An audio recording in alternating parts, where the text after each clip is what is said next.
They told me I wasn't welcome. My own family banned me from the reunion because I didn't fit their image. Too poor, too plain, not worth a seat at their table. But what they didn't know was that I had spent years building something they couldn't even imagine. And when they walked through the doors of the stunning estate, amazed by every detail, they had no clue they were standing in the very legacy they once rejected mine. The moment they realized the truth? Priceless.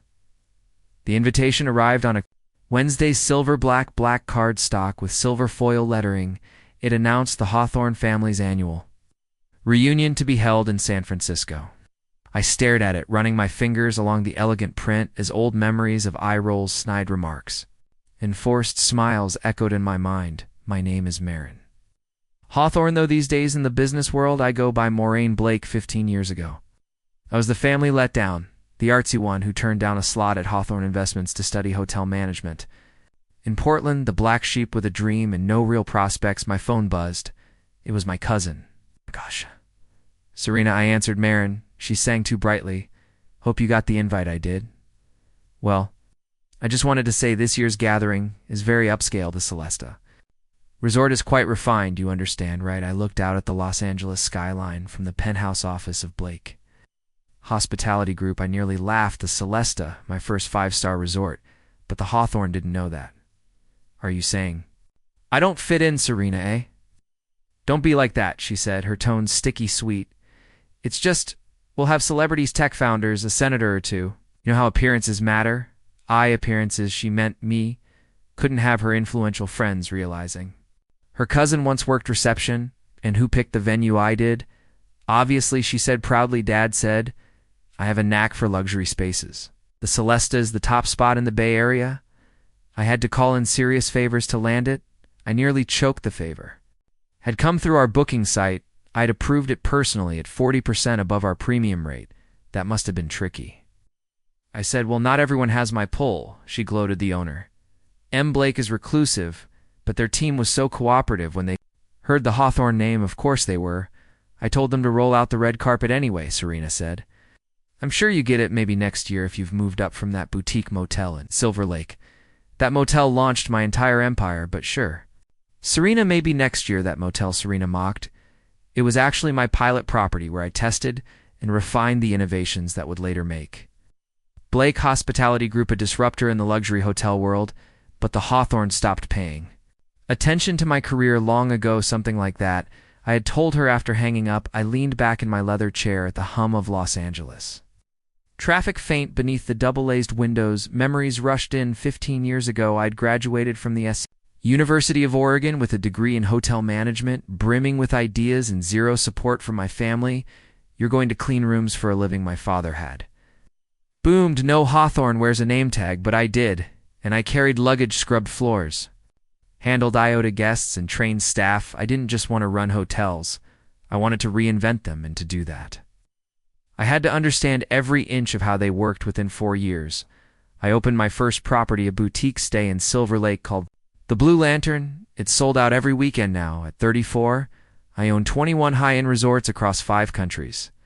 The Celesta, their reunion venue, was my crown jewel, a fusion of California coastal design and sustainability tech. It won Luxury Resort of the Year twice, and now, somehow, my family thought it was too good for me. My phone buzzed again. It was Marcus, my assistant. Reunion contract needs your signature. Want me to bring it up? I typed back with a grin. No need. I've got plans for this one. I opened my laptop and began finalizing the adjustments. If they thought I wasn't fit to attend, they were about to experience what exclusion looks like. When the outsider signs your guest list, every decision for the reunion would pass through my hands. The lighting, the music, the chef's tasting menu, even the ambient scent used in the lobby. It was time for a quiet spectacle. Memories burned in my mind, like when they sat me at the kids' table well into my 20s, or worse, Serena's wedding, where she accidentally had me seated next to the valet team. She'd said I'd feel more at home. I'd owned 9 hotels by then. They'd never asked questions. They never looked past the old image of me. Only my younger sister Camille had stayed in touch, though she never knew how far I'd come. She called just as I was finishing the arrangements. Marin, she said gently. Sarah told me She asked you not to come. I'm so sorry. Don't be, replied, signing the final contract with a smile. Actually, I have a favor. Can you make sure? Everyone arrives at exactly 700 p. Why?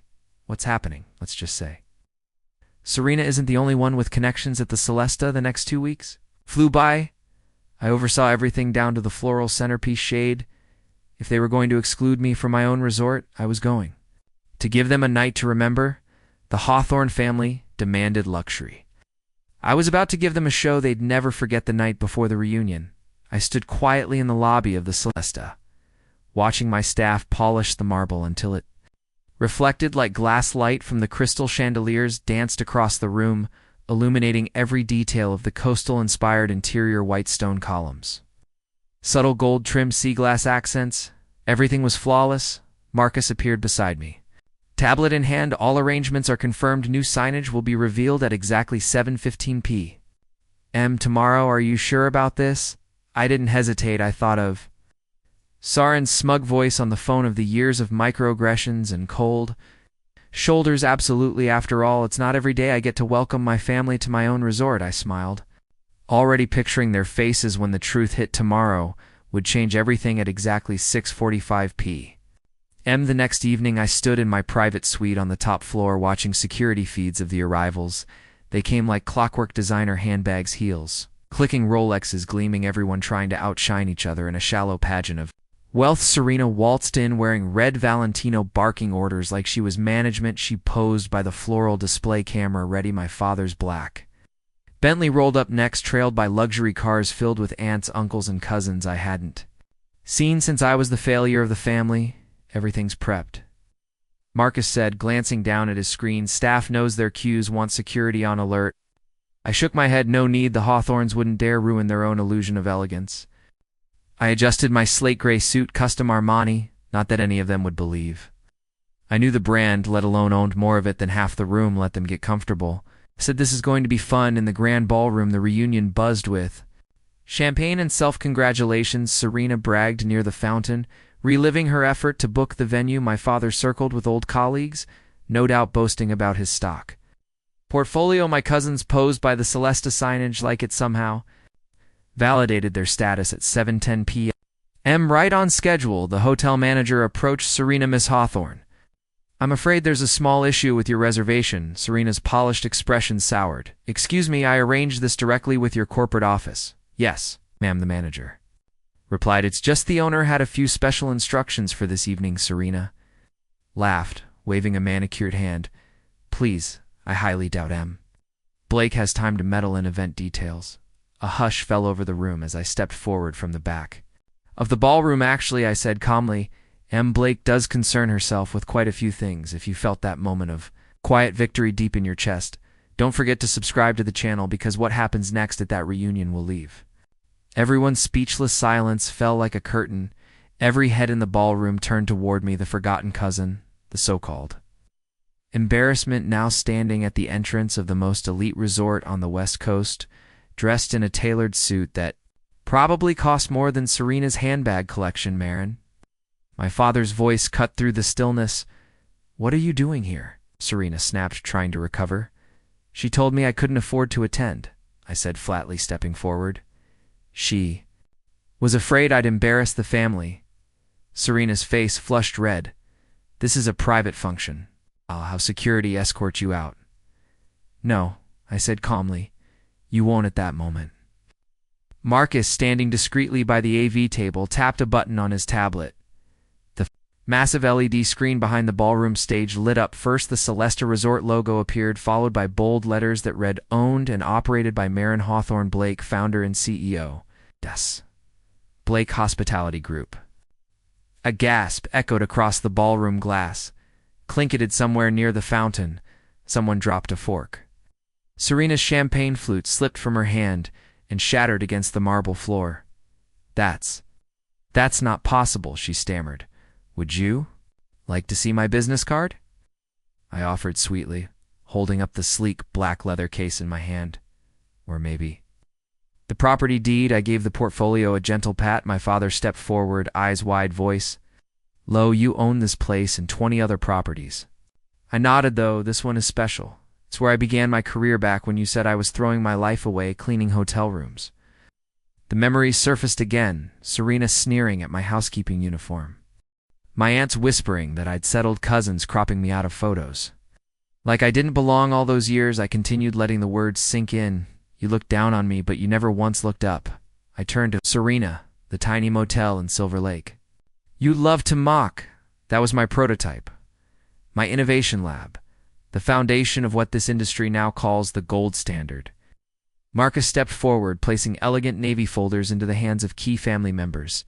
These, he said, contain the real story behind Blake's hospitality group and the invoice for tonight's event. Serena grabbed hers, rifling through it with trembling hands. Her eyes widened as rate. This is above market, about 40%. Above, I confirmed, a family surcharge, if you will. From the back of the room, Camille burst into laughter. A few others followed, awkward at first, then bolder as the tension cracked. My father looked at me. Jaw tight. Why didn't you ever tell us? I met his gaze. Would you have believed me? He said nothing. No one did, but in that moment, the silence spoke volumes. 15 years ago. You told me no daughter of yours would ever work in a hotel? I said, my voice steady but clear. Well, you were right about one thing. I don't work in a hotel. I paused, then smiled. I owned them around the room. Every digital screen came to life. Panoramic visuals of my resorts worldwide flickered across the ballroom. The golden hues of our overwater villas in the Maldives, the snow-draped elegance of our Swiss alpine retreats, the towering grandeur of our glass-fronted property in Dubai where the skyline stretched like a crown across the horizon. As for tonight's reunion, I added smoothly, your reservation hasn't been canceled.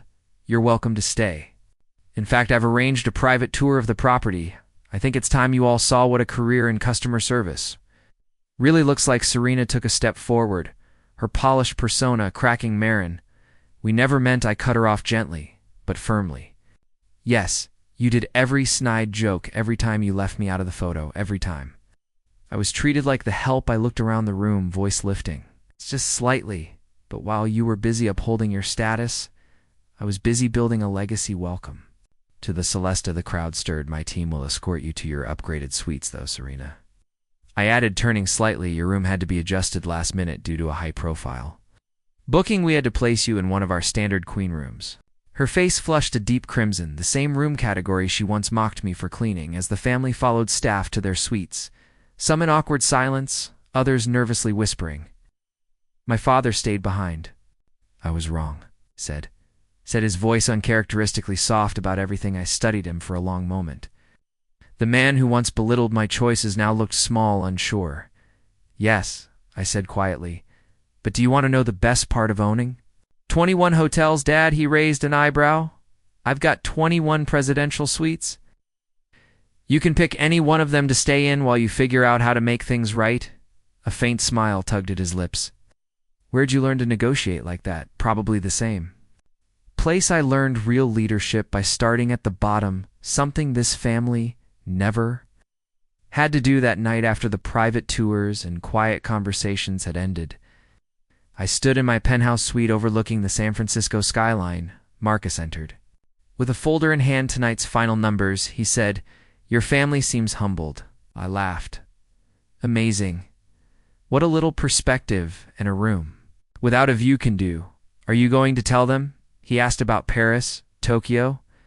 I turned to the desk where the contract sat, ready to be signed. Not yet. I smiled. Let them be surprised. The Celesta was just the beginning. If you've loved watching Marin reclaim her power, don't forget to subscribe, because in the next chapter, the world gets even bigger, and the family, they're not done learning yet. Let's save something for next year's reunion. I said aloud to no one, the city lights of San Francisco glittering below me, every smart hotel year knows repeat guests are the best kind. I leaned against the floor. Two-ceiling window of my penthouse, my reflection framed by the skyline. I used to only dream of the journey from scrubbing baseboards to signing international development deals. Hadn't been easy, but it had been worth its success. I realized was never about vengeance. It wasn't about proving my family wrong. It was about proving myself right. And sometimes the sweetest kind of revenge isn't cold at all, it's warm. Luxurious, served with a rooftop breakfast and a view that takes your breath away. My phone buzzed. Serena, can we talk tomorrow, please? I smiled, typed back a simple line, of course. Your breakfast reservation is at 9 o'clock, eh? I own that restaurant too. There was power in simplicity, not just in money or property or prestige, but in being seen finally for who I truly was. Not the help, not the outsider, not the family joke, but Marin Blake, the woman who built something real, the woman who wasn't invited to the reunion because she was too busy hosting it. As I looked out at the city and the glowing signage of the Celesta below, I felt it in my chest, that sense of calm, of closure, of purpose tomorrow would bring. The next chapter in the Hawthorne family story, not one born from old money or empty pride, but from something earned, because at the end of the day, every great hotel knows the secret. It's not just about offering a bed. It's about giving people something they'll never forget, and tonight my family would remember. If you've made it this far, thank you for walking this journey with me. I'd love to hear your thoughts. Drop a comment below and tell me what you would have said if you were in my shoes that night. Would you have stayed quiet? Would you have made the same choices? Or would you have done something completely different? Let's talk about it. I read every comment, and your perspective matters more than you know. And if you felt even a flicker of inspiration from my story, hit that subscribe button. There's more ahead, more moments of truth, more family, twists, more growth, because this wasn't just about a reunion. It was about reclaiming space that was always mine to begin with. Here's what I've learned: sometimes the world and the people in it won't see you until you've built something so undeniable they can't look away. That's okay. Let them laugh, let them doubt, let them label you the underdog, because quietly, consistently, and powerfully, you can rise. Start small, start where they think you're nothing, and use every slight, every snide remark, every exclusion as bricks in your foundation. You don't need revenge. You just need results. And when that day comes, when they walk into a room, you own and don't even realize it. Yet smile, not because you beat them, but because you never needed their permission to shine. Your worth was never theirs to decide, so build dreams, show up, and when you do, I'll be here cheering you on from the penthouse. There's a special kind of pain that comes when rejection comes from the people who were supposed to love you most. When my family told me not to come to the reunion because I was too poor, it didn't just hurt, it cut deep. They didn't care about the years I spent struggling, working multiple jobs, or how many dreams I sacrificed just to keep going. To them, I wasn't polished enough, successful enough, or worthy enough to be part of their perfect little gathering. But what they failed to see was that I was never chasing their approval. I was building something real. Quietly, without fanfare, I worked late nights while they gossiped at dinners. I saved every penny while they flashed designer labels. I invested in my ideas, in my vision, in myself while they laughed behind my back. And then one day, everything changed. I bought the estate, the very property their reunion was unknowingly booked at. Every corner of that grand home, the chandeliers, the marble floors, the art on the walls was the result of everything they said I couldn't do. I didn't plan it as revenge. I didn't do it to embarrass them. I did it for me, to reclaim the dignity they tried to steal. So when they walked through those doors, their laughter turned to silence. The same mouths that once whispered I was a disappointment now hung open in disbelief. And when they asked, "Whose house is this?" the answer made the air stand still. "It's mine," I said, calm, proud, and without a hint of anger. You see, legacy isn't about wealth or appearances. It's about resilience. It's about choosing to rise when no one believes in you. It's about becoming everything they said you couldn't be and doing it without asking for applause. I didn't need to remind them of their words. My success did that for me. That day, I didn't rub it in their faces. I welcomed them with grace. It's not because they deserved it, but because I knew who I was. And I didn't need to lower myself to prove anything. If life has taught me one thing, it's this. You don't need to prove your worth to people who already decided to ignore it. Just build. Build so well that one day they walk into your success and don't even realize it until it's too late. And when that day comes, you won't need revenge. Your presence alone will be enough.